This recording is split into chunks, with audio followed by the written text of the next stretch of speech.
Sorry, আমি খেয়াল করিনি। খেয়াল করেননি?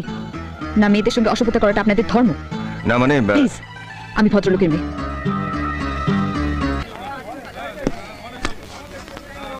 কোন মেয়েটাকে? এই শোনা, ওই মেয়েটাকে দুজনকে একসঙ্গে ডাক না, আমি আছি তো। যা। এই, কি সবসময় চাংড়ামি করবি না।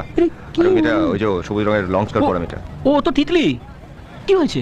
পরে বলছি, আগে ডাক না। আচ্ছা, এই তিতলি, এদিকে শোন।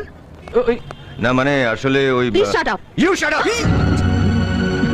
সকাল থেকে আপনি আমাকে অপমান করে যাচ্ছেন। আপনি কি ভেবেছেন যে আপনার মতন একটা বড় লোকের মেয়ের সঙ্গে আলাপ করার জন্য আমি এখানে দাঁড়িয়ে আছি? আগে না, আপনাকে আপনার এই পার্সটাকে ফেরত দেওয়ার জন্য দাঁড়িয়ে আছি।